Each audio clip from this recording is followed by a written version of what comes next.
Olá, amigos. Prossegue a série As Bem-aventuranças e Suas Virtudes. Eu e Maruísa Baio de Limeira, toda semana estamos falando sobre as virtudes. Você está acompanhando aí na nossa playlist disponível aqui no canal da Agenda Espírita Brasil. Maruísa, estamos de volta. Graças a Deus. Olá, Orson. Sempre uma alegria estar na sua companhia. Olá a todos os que nos têm acompanhado, nos têm dado o prazer de acompanhar esse nosso trabalho que tem trazido muita satisfação para nós, né, Orson? Falar sobre as bem-aventuranças e o retorno dos amigos que nos têm acompanhado.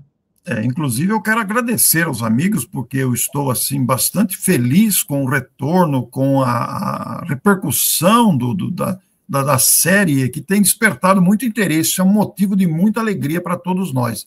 Sim. E hoje nós vamos falar sobre a exortação à compaixão. Maruísa, que assunto bom esse! E como temos feito, agora vamos falar das traduções. Isso. Podemos carregar, então, os nossos slides, primeiramente falando sobre a tradução de todas, Orson, de todas as bem-aventuranças. Essa é que tem a maior diferença na tradução do hebraico para o grego, certo? Como a gente, só repassando o que nós já vimos. Nós já falamos sobre o jardim e o jardineiro, o significado de bem-aventurança, já falamos da humildade, da confiança, da mansuetude e da justeza. Então, hoje nós estamos na quinta bem-aventurança, que é a exortação à compaixão. E, como sempre, estamos tomando como referência o livro O Sermão do Monte, do professor Severino Celestino, e só uma correção, ali não é Mateus 5:7, mas sim Mateus 5:8, e é aqui que nós temos uma grande diferença, Orson. Em hebraico, Jesus teria dito: avante os que promovem a vida, porque eles receberão a vida. E, ao ser traduzido para o grego, essa expressão, promover a vida, foi traduzido como misericordioso, como nós conhecemos nessa bem-aventurança. Bem-aventurados os misericordiosos, porque eles alcançarão misericórdia. Quer fazer algum comentário, Orson?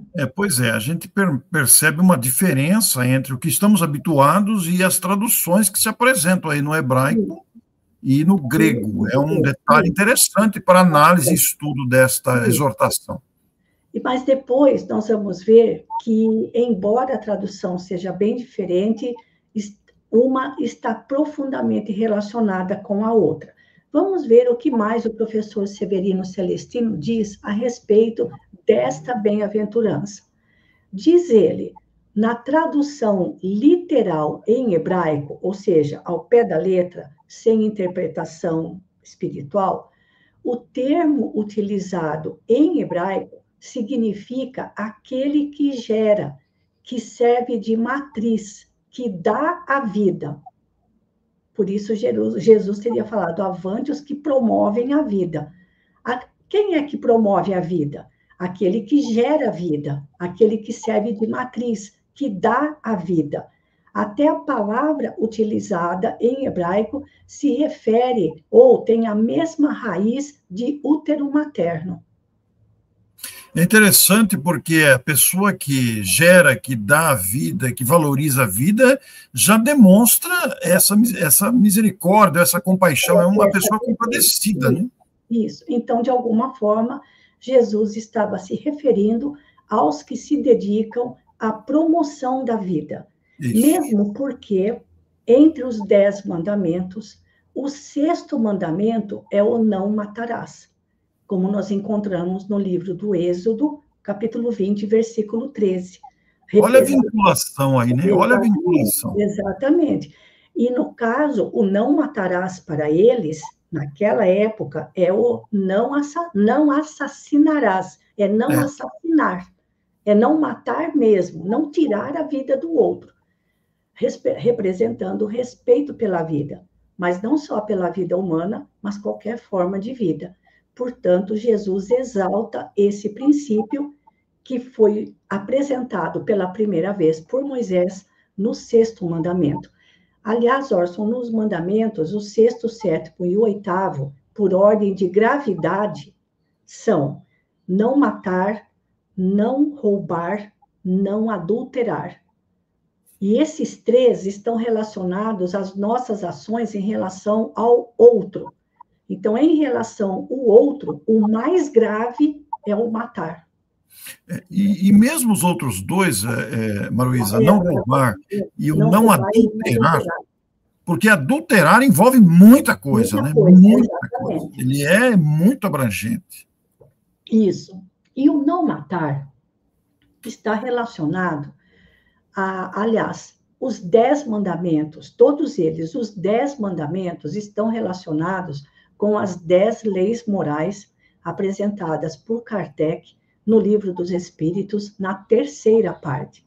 E o não matar está relacionado à quinta lei moral, que é a lei de destruição, porque, inclusive, nessa lei de destruição, Kardec abrange justamente a questão da pena de morte, e tudo que está relacionado de alguma forma, a destruição ou a transformação da vida. E na pergunta 703, dentro da lei de destruição, Kardec perguntou aos espíritos: com que fim outorgou Deus a todos os seres vivos o instinto de conservação? É a resposta que vai chamar a nossa atenção relacionada a essa bem-aventurança. Porque todos têm que concorrer para cumprimento dos desígnios da providência. Olha, todos têm que concorrer para cumprir os desígnios divinos. Maruísa, Oi. Isso é um estímulo para todos nós, né? Porque estamos todos encaixados aí nesses desígnios da providência. Então, ninguém tem que se sentir diminuído. Não, não. Por isso foi que Deus lhes deu a necessidade de viver. Acresce que a vida é necessária ao aperfeiçoamento dos seres.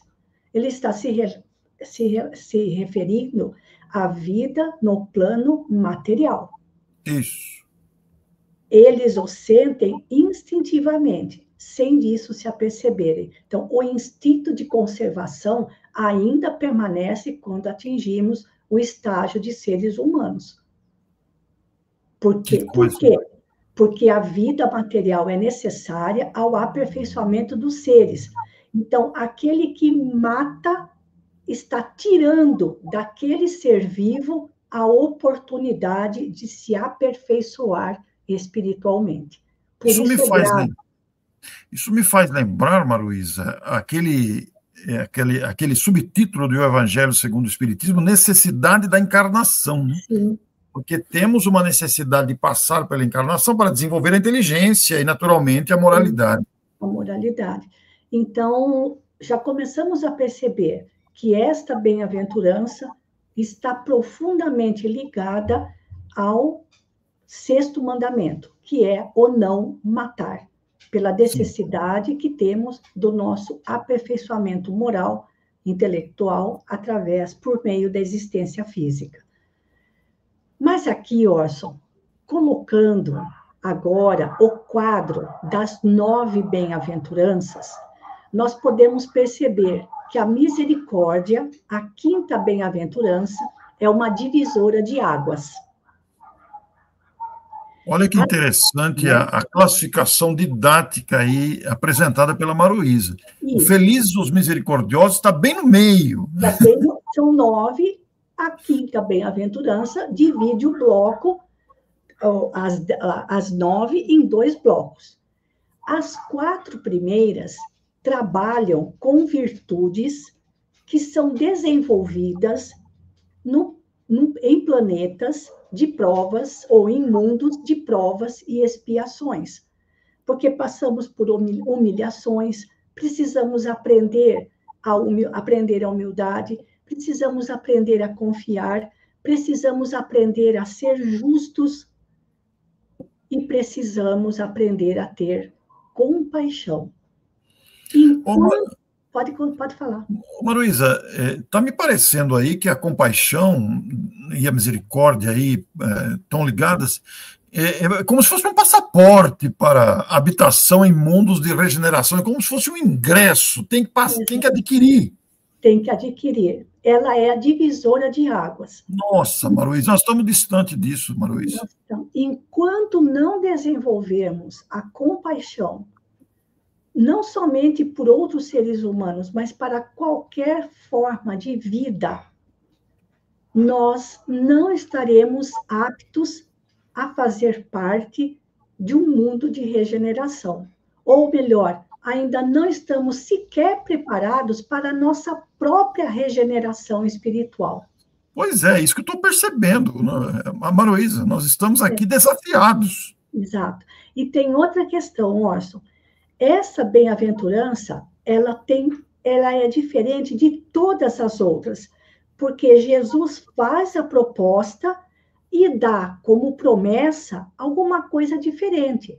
Então, felizes os humildes, porque deles é o reino dos céus, felizes os mansos, porque herdarão a terra, felizes os que choram, porque serão consolados, felizes os que têm fome e sede de justiça, porque serão saciados. Mas, no caso da misericórdia, só alcançará misericórdia quem for misericordioso. Olha, vou voltar. Felizes os misericordiosos, porque alcançarão misericórdia. As outras 8 bem-aventuranças têm uma promessa diferente. Só essa que não é promessa. Só essa que você só alcançará misericórdia se você for misericordioso. Meu Deus, Maruísa, que reflexão grave nós estamos diante agora. Até porque depois, como ela é um divisor de águas, como você disse, nós adentramos para outra série de 4, que é bem diferente das 4 primeiras, né? Das 4 primeiras, porque, olha, voltando aqui, olha, só tem pureza de coração aquele que tem compaixão, que sabe olhar para a criação divina e encontrar a centelha divina em todos os seres. O mal já não está mais no seu modo de ser. Ele se agrega, né? Ele se agrega. A mesma coisa. Como é que uma pessoa pode ser pacificadora, pacificar a sua comunidade, o meio em que vive, a nação em que vive, se ela não tiver compaixão? Como pacificar sem compaixão? Não tem jeito. Não tem jeito. Então, essa virtude, Orson, aliás, esta bem-aventurança, ela é muito especial por muitos motivos. E um deles é esse. É a única das 9 bem-aventuranças onde a gente recebe conforme a gente dá. Meu Deus do céu. Por isso ela se apresenta como uma divisora de águas. Uma divisora de águas. Agora, as próximas é para os mundos de regeneração e felizes. Isso. Só conseguiremos desenvolver essas virtudes que caracterizam alguém, um espírito que já está pronto para a sua própria regeneração, se ele já cultiva a compaixão no seu modo de ser. Naturalmente, ele é misericordioso. Magnífico, Maruísa, magnífico. E se nós pegarmos as traduções em hebraico, olha que diferença. Ao invés de felizes os misericordiosos, Jesus teria dito, felizes os que promovem a vida. Mas vejam como está relacionado, Orson. Só promove a vida quem tem compaixão. Não tenha dúvida nenhuma, essa é uma definição que a gente já conclui de imediato. De imediato, exatamente. Então, e olha como isso é abrangente, Orson. Os que promovem a vida em todos os sentidos, permitindo que a vida material possa se dar de maneira produtiva e não sofrida. é uma compaixão dinâmica. Não é aquela compaixão da gente falar, tá sentado confortavelmente no sofá da nossa casa, comendo um lanche e vendo um desastre num país que está do outro lado do mundo, e a gente fala assim, ai, coitadinhos, que pena, que dó que eu sinto deles. Não é essa compaixão que Jesus está dizendo. A compaixão tem que ser ativa para que ela possa promover a vida. Meu Deus do céu. Que Olha, abrangência. posso dar alguns exemplos? Claro, por favor, que abrangência tem isso? Olha, não promove a vida quem, de alguma forma, faz com que nas escolas, principalmente da educação infantil, a criança não tenha uma merenda rica. Para crescer saudável, né? Para crescer saudável. Quem tem poder para fazer com que essas crianças tenham uma alimentação saudável e desviam esses recursos, não estão promovendo a vida. Quem tem possibilidades de facilitar o acesso a medicamentos, à saúde, a tratamentos, e não permite, de alguma forma, evita que esses recursos cheguem aos necessitados, não está promovendo a vida. E no caso, Maruísa, estão se comprometendo. E tem mais. Aqueles que não se mobilizam, têm poder e recursos para oferecer moradia digna, para que as pessoas não armem os seus barracos nas beiras dos riachos e durante a época da chuva, a enchente leve o pouco que eles têm, eles também não estão promovendo a vida. E estão se comprometendo perante as leis divinas. Olha Aí como é sério. Aí a gente percebe como o egoísmo traz prejuízos em tudo isso. Orson, e tem mais. A pessoa está viajando, fumando e joga a bituca do cigarro pela janela. Que vai incendiar a beira da rodovia. Aí vai pegar então ele vai queimar a vegetação, ele vai produzir a morte de vários seres vivos e às vezes até provocar acidentes na estrada. Não está promovendo a vida. Não está promovendo a vida. Muito pelo contrário. E daí, Orson, quando aquela pessoa que levianamente tem uma atitude dessa, quando ela envelhece, adoece e precisa de um tratamento médico, está ali periclitando da sua saúde, qual é a primeira coisa que ela fala? Misericórdia, Senhor. Mas você está pedindo misericórdia. Você foi misericordioso? Você está querendo que os enfermeiros, que a equipe médica, ou, enfim, quem está, os seus cuidadores, ajudem você, promovendo a sua vida? Mas quando você era saudável e inconsequente, você pensou em promover a vida? Maruísa, isso abre um precedente de observação, raciocínio e análise muito gigantesco, porque vocês trouxeram alguns exemplos simples aí, né, de corrupção, mas isso se estende de maneira muito abrangente. É profundo, Orson. É muito profundo. Esta bem-aventurança é muito especial. Ela merece ser estudada com muito cuidado, com muito critério. O descaso, Maruísa, eu estou pensando aqui que o descaso ao dever, o dever de um pai de família, de uma mãe, de um governante, o dever de uma autoridade, o dever de um professor, de um profissional, se ele não observa o cumprimento do dever, ele não está valorizando a vida. Não. E um cidadão comum também, né, Orson? Um cidadão comum. Qualquer cidadão. E a mesma coisa, vejam a tradução, agora que nós estamos apresentando nesse quadro para vocês, em hebraico, mas da mesma forma que em grego, os que promovem a vida receberão a vida. Em grego também está assim, né? Então, em grego também. Felizes os misericordiosos, porque alcançarão misericórdia.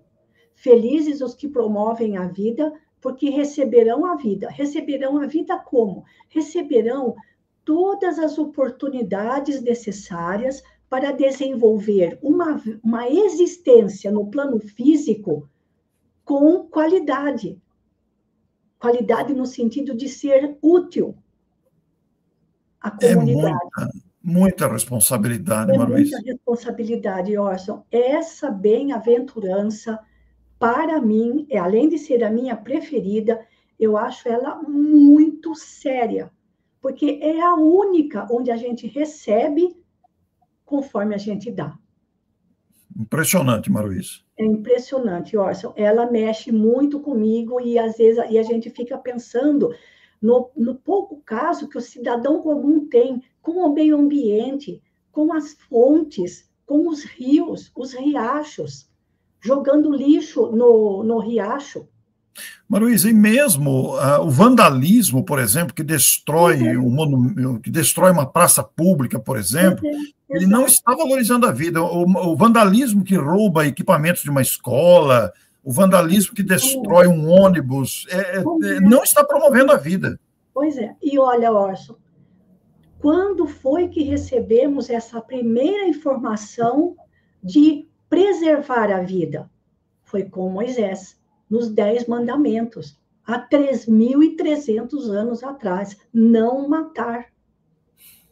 A gente percebe aqui que essa bem-aventurança, ela merece um congresso. Merece, Orson. Ela merece um estudo muito aprofundado, porque como nós vamos ver no próximo vídeo, na próxima semana, nós vamos ver o que Jesus falou sobre essa compaixão, como é que ele trabalhou, como é que ele mostrou esse sentimento para as pessoas que o ouviam, e o que os benfeitores espirituais têm a nos dizer sobre a misericórdia. Muito bem. No próximo episódio, nós vamos estudar a virtude. Sim, nós vamos, aqui foram as traduções, e agora você acompanha no próximo episódio, que fica na playlist da Agenda Espírita Brasil, as bem-aventuranças e suas virtudes, mas agora o próximo episódio falaremos sobre a virtude em si. Sim, especificamente sobre a compaixão. Então, certo? Muito obrigado a você que nos acompanhou, muito obrigado, Maruísa, e até a próxima semana. Até, se Deus quiser. Muito obrigada. Um abraço para todos.